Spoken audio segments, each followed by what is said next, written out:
Viva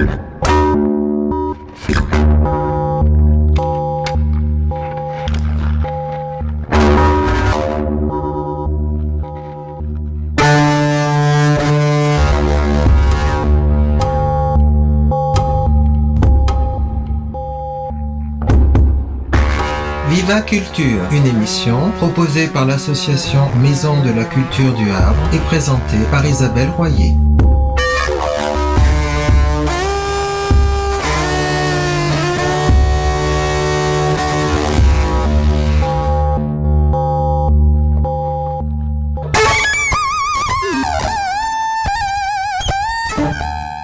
Bonjour à tous et à toutes, bienvenue dans Viva Culture, l'émission de la culture dans tous ses plaisirs. Alors l'actualité au Havre, c'était le Festival du Polar à la plage du 13 au 17 juin 2018. Il faut dire que c'est la 16e édition. C'est dire que ce festival est ancré dans la ville du Havre et que nous avons l'habitude à cette période de l'année de voir les chapiteaux au bord de la plage, de voir le bus qui recueille les conférences et de rencontrer des artistes, des écrivains de polar, de romans noirs, de thrillers, de parler avec eux éventuellement, de se faire dédicacer des livres que nous leur aurons achetés et que nous aurons le plaisir de découvrir. Aussi, nous étions assez inquiets et assez mécontents de voir que la région avait baissé sa subvention de manière assez drastique et inattendue, si bien que le festival n'a pas pu cette année déployer toute son envergure. Nous espérons que ce souci n'est que momentané. J'ai interviewé une artiste québécoise, Marie-Ève Bourassa, et je vous diffuse son interview dans nos actualités. Dimanche prochain, nous interrogerons Tove Alsterdal et Anne-Laure Kerr. Alors je suis maintenant avec une romancière québécoise qui s'appelle Marie-Ève Bourassa. Alors Marie-Ève, dites-moi comment vous êtes arrivée à l'écriture de romans policiers. En fait, je dirais que c'est vraiment le cinéma. Moi, j'ai fait mes études en cinéma. Je suis scénariste de formation et de profession aussi. Et c'est vraiment le cinéma qui m'a amenée à écrire des romans policiers. Mon amour pour le cinéma, tous ces grands films noirs avec Humphrey Bogart m'ont donné envie d'en écrire aussi. Et à défaut de faire des films, je fais des livres, ce qui est pas plus mal, au contraire, en fait. Oui. Alors, le premier roman, effectivement, s'intitule Par le feu. Oui, Par le feu, qui était à la base un scénario que j'ai transformé en roman. C'est un roman noir. Là, on n'est pas du tout dans le policier, c'est vraiment plus un thriller psychologique qui se passe dans un tout petit village fictif du Québec. Voilà. Et alors ensuite, vous avez une trilogie qui s'intitule Red Light. Alors là, on a Adieu mignonne, Frères d'infortune et Le sentier des bêtes. Oui, exactement. Donc, ça se passe dans le quartier du Red Light, qui est un quartier qui a été rasé depuis, qui n'existe plus à Montréal. C'était un quartier, évidemment, où toutes les maisons closes, tous les tripots se trouvaient. Donc, le quartier chaud de la ville de Montréal. Et l'action se déroule pendant les années folles, donc les années 20, jusqu'à la Grande Dépression des années 30. Et c'est vraiment un roman... sans dire inspiré, mais j'ai vraiment voulu faire un grand roman un peu à la Chandler ou Hammett avec un personnage de détective très fort, mais typiquement montréalais, avec une langue très, très, très montréalaise et des expressions très, très, très typées. Donc votre personnage principal est un quoi? Un inspecteur? Un journaliste? En fait, c'est un ancien policier qui est parti à la Première Guerre mondiale, qui a fait le front de la Grande Guerre, et qui revient assez amoché. Il y a une mauvaise blessure, il y a des douleurs constantes, et il est opiomane. Donc, il ne travaille plus. Et un jour, une prostituée vient cogner à sa porte parce que son bébé a disparu et que les policiers ne veulent pas l'aider. Donc, il s'improvise détective privé pour les besoins de la cause. Entendu. Et est-ce que vous avez une inspiration aussi historique? Vous avez fait des recherches pour parler de cette époque? J'ai fait énormément de recherches. En fait, je dirais que la trilogie, c'est environ 10 ans de ma vie, qui est séparée en recherche et en rédaction, mais principalement en recherche. J'ai fait beaucoup de lectures de journaux Dans chacun des romans, il y a des faits historiques aussi dont je me suis inspirée, quoique ça reste du roman. C'est pas une fresque historique, c'est vraiment du roman. Oui. Mais oui, c'est très, très, très documenté. Ah oui, ça a des fondements de réalité. Oui, tout à fait. Il y a des personnages, je parle beaucoup de la naissance de la mafia, et chacun des personnages de mafieux dans les romans sont de vrais personnages qui ont réellement existé. Donc on pense à Tony Frank, qui était le chef de la mafia montréalaise dans les années 20 à Montréal, qui a laissé sa place après à la mafia juive. Donc tout ça, c'est documenté. Oui. Alors, cette trilogie, là, est-ce qu'elle est terminée? Est-ce que votre prochain roman portera sur un autre sujet? Oui, la trilogie est terminée. Le prochain roman, ce que j'aimerais faire, je suis en train de faire encore de la recherche. J'ai pris la piqûre, donc je fais de la recherche. J'aimerais faire un roman sur la Grande Guerre, sur la Première Guerre mondiale, en parlant principalement justement des Canadiens français qui sont venus combattre en France pendant la Première Guerre mondiale. Ah oui, c'est intéressant. Ouais. Oui, parce que souvent on dit que les romans policiers, ma foi, c'est de la petite lecture, pas sérieuse, etc. Mais c'est pas vrai du tout. Oh non, moi je suis convaincue du contraire. Voilà. Ouais. Oui. Non seulement une étude de la société, mais donc aussi d'événements historiques. Tout à fait, oui, exactement. C'est la première fois que vous venez au festival Le Polar à la plage? Oui, c'était la première fois. J'espère que c'est pas la dernière. J'ai adoré l'expérience, vraiment. Oui. Vous connaissiez génial. Le Havre? Évidemment, je connaissais Le Havre, mais c'est la première fois que j'ai la chance de visiter la région. Donc, Oui, bien sûr. Oui, voilà. Bon, écoutez, merci beaucoup. Mais merci. Alors, à vous lire. Oui, super. Merci. La rubrique des spectateurs.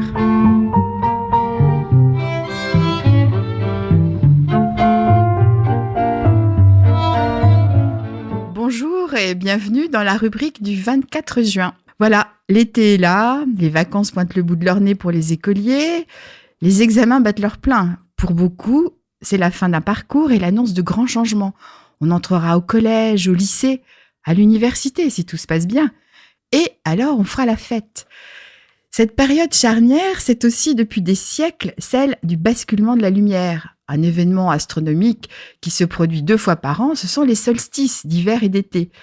Si en décembre, on est au plus noir de la nuit, en été, c'est l'inverse. Le jour exulte et c'est l'époque des fêtes joyeuses qui célèbrent la lumière. On vient de vivre la fête de la musique et aujourd'hui, c'est la Saint-Jean qui allume ses feux de joie partout dans les pays du Nord. Eh bien, on fêtait aussi la Saint-Jean au Havre, autrefois, à Bléville, dans le quartier de l'Eure, à Saint-François. Et avant la guerre 14, on dansait dans les rues sous des couronnes de feuillage, et souvent sans instrument. On dansait à la chanson, en ronde, avec des pas bien précis connus de tous. C'est charmant cette image des rondes improvisées sur la voie publique, et ces chansons reprises en chœur que l'on a oubliées. Eh bien, pas complètement. Cette culture populaire riche et méconnue est ressuscitée par le projet Le Havre en chanson, qui a entrepris une tâche colossale, collecter et faire revivre la mémoire des Havrais à travers ce patrimoine immatériel. C'est une entreprise de longue haleine, à l'initiative de Michel Colleux et de Marc Blondel, collecteurs et musiciens. Les paroles des chansons ont été retrouvées depuis les années 80 auprès des personnes âgées et dans les maisons de retraite. Patrick Bacot, le directeur du conservatoire, a rejoint l'équipe qui a publié en 2017 un recueil rassemblant 70 chants traditionnels et populaires intitulé Le Havre en chanson.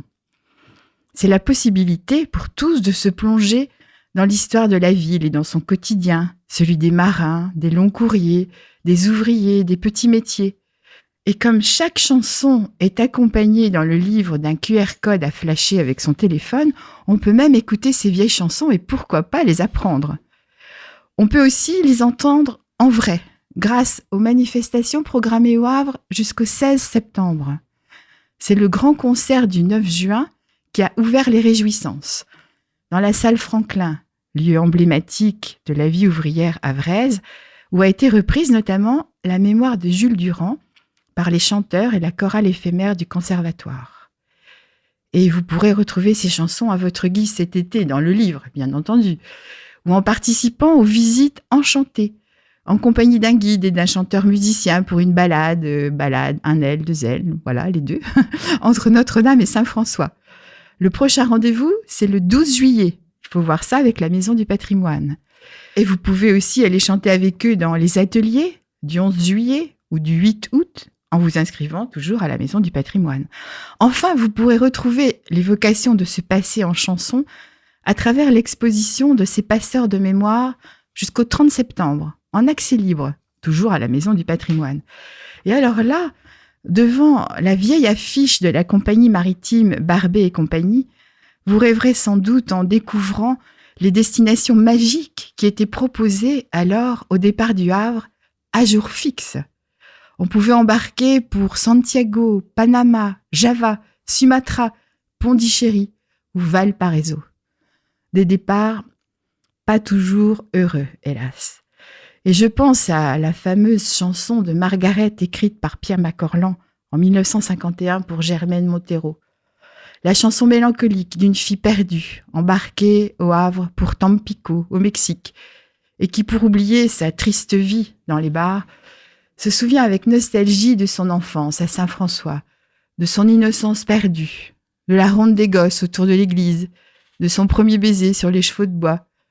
Et ben voilà, la boucle est bouclée, des chansons, des rondes, des enfants heureux, de la Saint-Jean à Saint-François, grâce aux chansons. Vous chantiez, j'en suis fort aise, eh bien, dansez maintenant. Merci Jean de La Fontaine. C'est exactement ce qu'on va faire nous aussi. Et bonne fête, Jean. Au revoir et rendez-vous le 8 juillet. C'est rue de la Crique que j'ai fait mes classes, au Havre dans un star tenu par Chloé. C'est à Tampico qu'au fond d'une impasse j'ai trouvé un sens à ma destinée. On dit que l'argent c'est bien inodore, le pétrole est là pour vous démentir, car à Tampico quand ça s'évapore, le passé revient qui vous fait vomir. Oui, j'ai laissé là mes joues innocentes, oui, à Tampico je me suis défleurie. Je n'étais alors qu'une adolescente, beaucoup trop sensible à des tas de profits. Les combinaisons ne sont pas toujours bonnes, comme une vraie souris, j'ai fait des dollars. Dans ce sale pays où l'air empoisonne, la marijuana vous fout le cafard. On m'encourageait, j'en voyais de drôles, je vidais mon verre en fermant les yeux. Quand j'avais fait le plein, je voyais le pactole et les connaisseurs trouvaient ça curieux. Une fille de 20 ans, c'est pour la romance, et mes agréments semblaient éternels.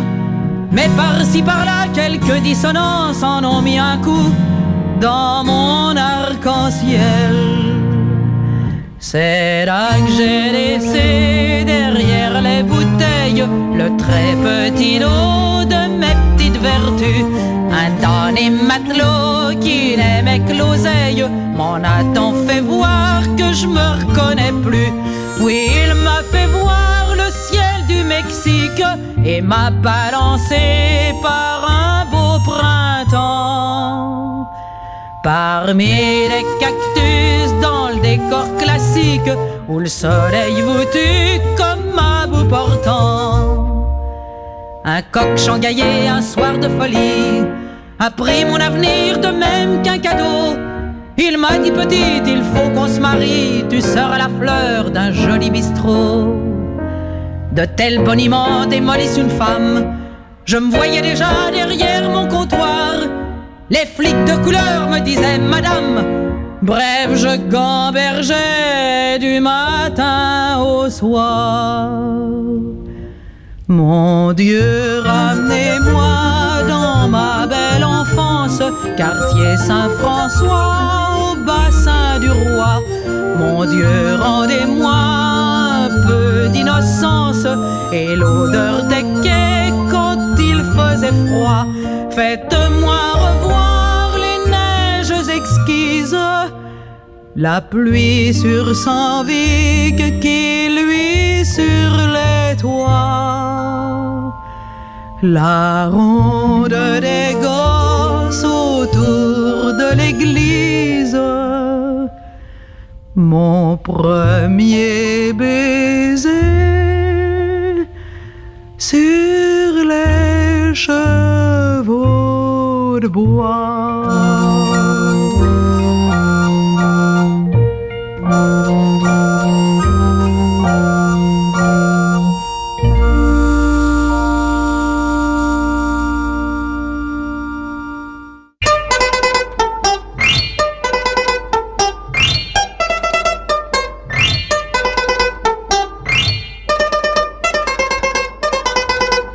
Bonjour, aujourd'hui je suis dans l'alvéole 14. Je vais vous demander de vous présenter. Donc du coup, nous sommes Papier Machine et donc on a plusieurs activités. Donc moi, c'est Benjamin Laville, je suis artiste. Après, il y a Delphine Beuchelin qui est graphiste, Dorian Guérin qui est architecte et Julien Coblette qui est chanteur. Quelles sont vos activités ?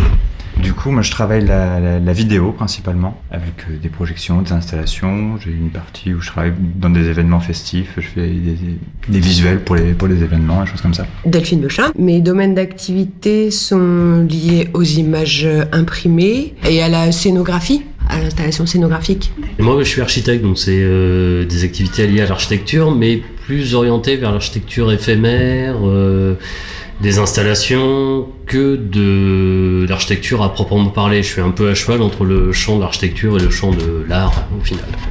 Et l'absent ? L'absent, Julien, mais il est essentiellement chanteur. Donc il a monté plusieurs groupes dans différents styles.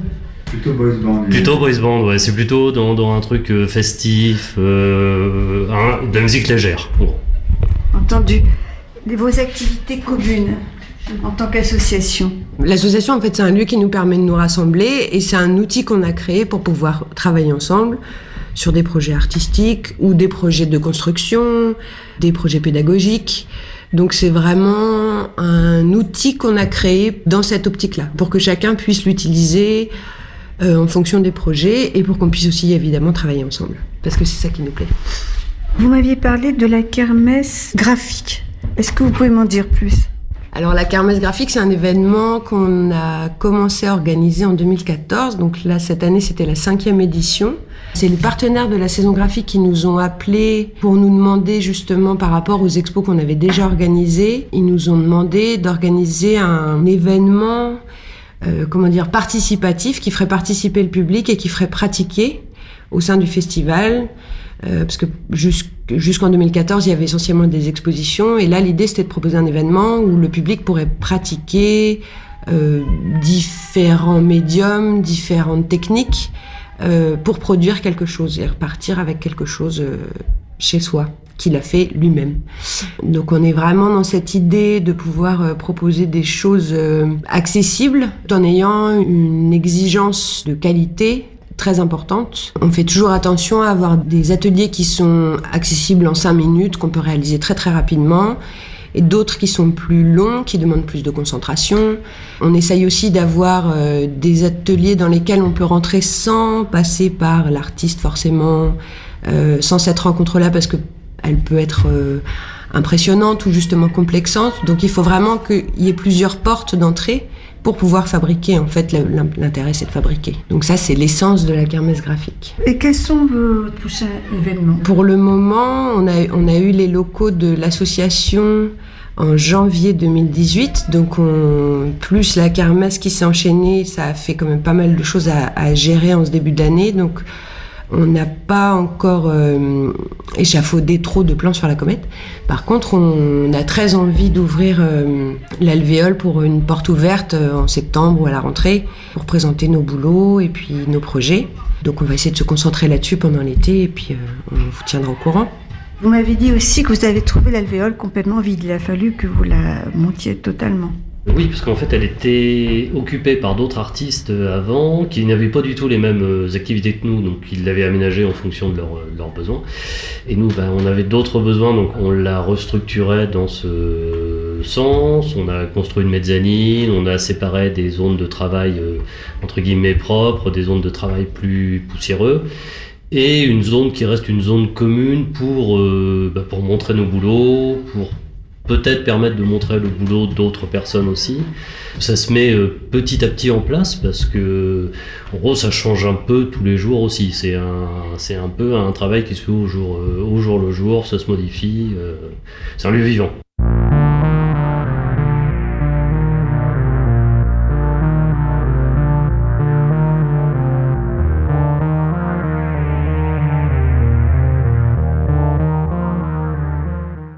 10 minutes chronique. Ce matin, dans le sillage de la fête de la musique, je vous propose une chronique musicale. Préparée cette semaine grâce à la collaboration entière et précieuse de Patrick Duché, chroniqueur pour le site culturel Ciné Arsène. Ce sera aussi nos dernières 10 minutes ensemble, avant de se retrouver en septembre. We don't need no education.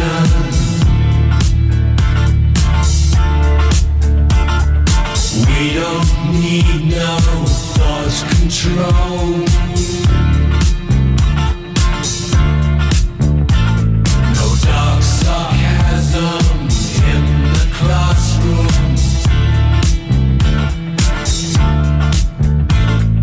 Teacher, leave them kids alone.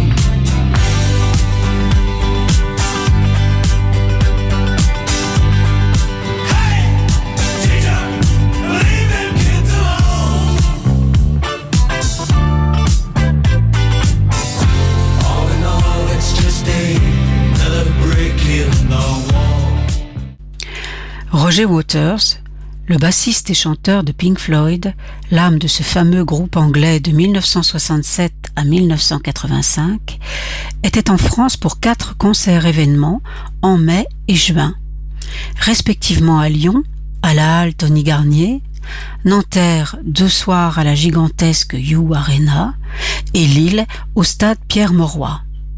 L'occasion de revenir sur le parcours d'un groupe mythique et d'un personnage charismatique, controversé et spectaculaire. Pink Floyd a connu son heure de gloire au début des années 70 avec l'album The Dark Side of the Moon, sorti en 1973. Ce disque est le 3e album le plus vendu de tous les temps, avec des ventes estimées à près de 50 millions d'exemplaires. Il est resté dans le Billboard américain pendant plus de 19 ans, un record. Utilisant des techniques d'enregistrement 16 pistes révolutionnaires pour l'époque. Les thèmes dominants développés dans ce concept album étaient la vieillesse avec le titre Time, qui débute sur un tintamarre de réveil, la folie, Brain Damage, et la mort avec The Great Gig in the Sky. Et l'envolée vocale, inspirée et improvisée, de la choriste Claire Torrey.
Avant cela, le groupe, sous l'impulsion du chanteur et guitariste Syd Barrett, avait acquis une solide réputation dans les clubs londoniens, notamment le fameux UFO, et avait lancé, sans le vouloir, la vague du psychédélisme avec des projections de visuels sur les murs, une démarche novatrice sur la scène underground londonienne entre 1966 et 67. Rappelons au passage que Pink Floyd ne signifie pas flamant rose, mais reprend simplement les patronymes de 2 obscurs bluesmen américains, Pink Anderson et Floyd Council. Après l'éviction de Barrett pour cause de consommation excessive de substances hallucinogènes, le bassiste et chanteur Roger Waters reprend les rênes du groupe, aidé par le nouveau guitariste David Gilmour. De 1968 à 1973, Pink Floyd se livrera à de multiples expériences sonores. Le groupe compose des musiques de films pour Barbet Schroeder ou Antonioni, se produit en live pour un ballet de Roland Petit à Marseille et même joue dans le site archéologique de Pompéi, désert pour les besoins d'un documentaire. Le groupe se forge une solide réputation dans le milieu du rock dit progressif, avec des plages musicales pouvant atteindre près de 20 minutes. Puis vient le succès commercial de Dark Side of the Moon, dont les morceaux plus courts et plus percutants touchent le grand public et marquent une génération. Le groupe enchaîne avec un autre énorme succès, l'album Wish You Were Here en 1975, et joue désormais dans des stades de 80 000 places aux États-Unis. Sous l'impulsion de Waters, les paroles deviennent plus engagées. Dans Animals, sorti en 1977, le groupe adapte à sa façon La ferme des animaux de George Orwell. Mais les musiciens commencent à subir le poids de leur notoriété. À Montréal, excédé par le comportement d'un fan vociférant, Waters lui crache au visage. Il se sent littéralement coupé du public et c'est ce qui lui inspirera son prochain chef-d'œuvre, The Wall. Un concept album décrivant la solitude et la paranoïa d'un chanteur de rock prénommé Pink qui s'enferme dans un mur intérieur. À partir de là, Waters s'autoproclame chef du groupe, vire le claviériste Rick Wright et se met définitivement à dos David Gilmour. Après un dernier album sorti en 1983, The Final Cut, le bassiste quitte le groupe pour une carrière solo, mais ne connaîtra jamais plus les sommets, tandis que Pink Floyd, désormais sous la houlette de Gilmour, continuera à remplir les stades. Waters sortira seulement une demi-douzaine d'albums d'une qualité musicale inégale de 1984 à 2017, mais son prestige restera intact tant en Europe qu'aux États-Unis. Okay. All right, here we go. We're going to do two more. So this first one has something to do with everything that I was saying, because some countries on this planet, mine certainly, and where I live in the States, have nuclear weapons. Don't tell anyone. But they're fucking dangerous. I mean, they really are. Only takes one slip and we're all dead. So it would be much better if they weren't there. However, I was marching from Aldermaston to London saying this along with Cameron Collins and Bertrand Russell and other people in the very early 1960s, before most of you were born. And we still have them because power corrupts. I'm not going to say any more about nuclear weapons. This is for my mum. Écoutons ce que dit Patrick Duché à propos de Roger Waters. Dans cet extrait capté lors du passage de Roger Waters à la Altony Garnet de Lyon, le chanteur fustige les puissances nucléaires mondiales.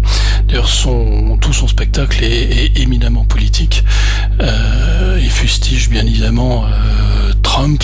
On voit un immense message en français qui indique Trump est un porc. Et en écho à cela, il y a un gigantesque cochon gonflable qui s'est mis à voler à l'intérieur même de la halle, à faire le tour pour le plus grand bonheur des quelques 14 000 spectateurs présents. D'ailleurs, c'était assez drôle de regarder les t-shirts qui étaient portés par beaucoup de personnes du public. Il y avait à la fois des vieux 68 mais aussi des jeunes de la génération Z qui étaient venus voir la légende réinterpréter les tubes de Pink Floyd de la grande époque, c'est-à-dire des années 70. Waters a été par ailleurs particulièrement touchant dans l'interprétation de ces 3 ou 4 nouveaux titres, un petit peu comme s'il était libéré du poids un peu pesant de son glorieux passé. Mais il n'a eu de cesse d'encourager les spectateurs à se rebeller contre des autorités diverses. Et c'était vraiment assez rafraîchissant, surtout venant de la part d'un rocker de 74 ans. Et il a terminé par une chanson intitulée Mother, extrait de l'album The Wall, et donc qui est un témoignage assez émouvant pour sa mère.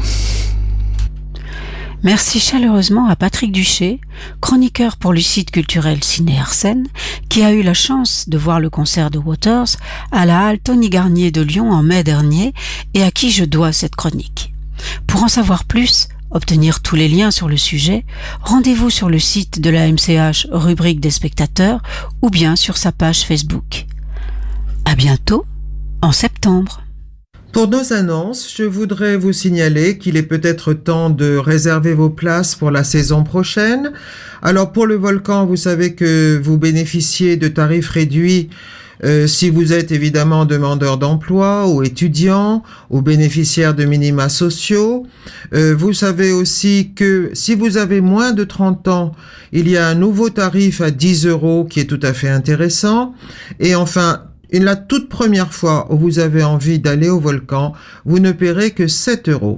Pour les abonnements, je signale l'abonnement à 50% de réduction sur les spectacles. Il s'agit de choisir 15 spectacles dans l'année, c'est-à-dire 15 dates. C'est un budget peut-être un peu conséquent et un temps aussi un peu grignoté sur toute l'année, c'est peut-être difficile. Alors pour ceux d'entre vous qui n'ont pas envie de s'abonner, je vous conseille de vous adresser à Christophe Manchon, puisque notre association nous propose des bons plans, c'est-à-dire que nous achetons des places pour vous et vous pouvez aller au spectacle au coup par coup plutôt que de vous abonner.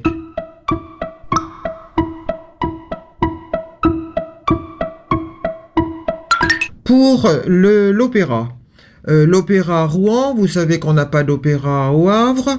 Nous sommes à coquiner, on peut dire, avec la médiathèque de Gonfreville, qui propose des sorties le dimanche à l'opéra de Rouen, dans des conditions tout à fait merveilleuses, avec Jean-Daniel Émion.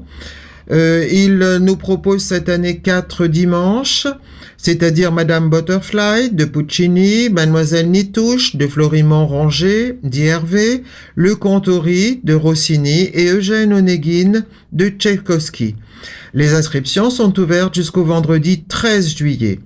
Les places ont un tarif de groupe.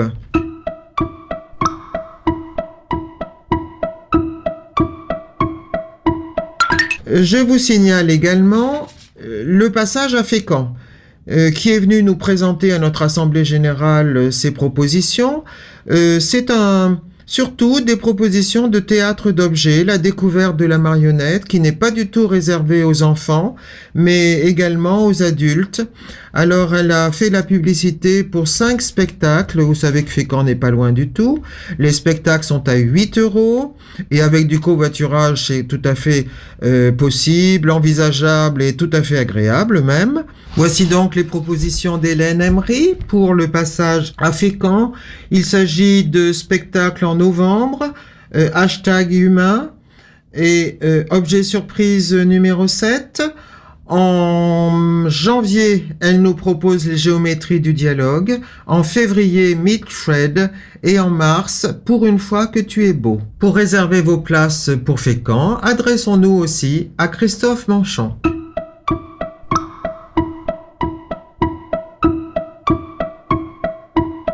Je voudrais signaler aussi le théâtre de Caen, avec lequel nous avons également ouvert une sorte de partenariat, puisque nous bénéficions de 10% de réduction pour chaque spectacle sur présentation de notre carte d'adhérent. C'est Annette Maignan qui s'en occupe. Alors Christophe et Annette, vous pouvez les retrouver tous les deux sur notre site. Et il suffit de nous contacter à contact@maisondelaculture.fr. Alors à Caen, nous avions remarqué qu'au Volcan, nous n'avions pas de proposition de théâtre de patrimoine.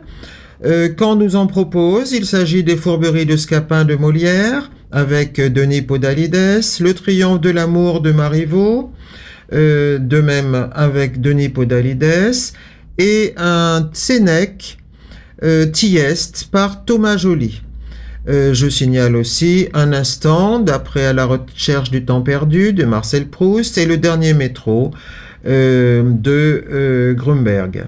je signale que à Caen, on peut faire du covoiturage et donc là également, c'est assez facile de s'y rendre. Ce n'est pas très loin du tout. Donc j'espère que vous allez pouvoir faire votre choix, décider de vos sorties culturelles de l'an prochain. Merci à vous, bonne semaine, à bientôt.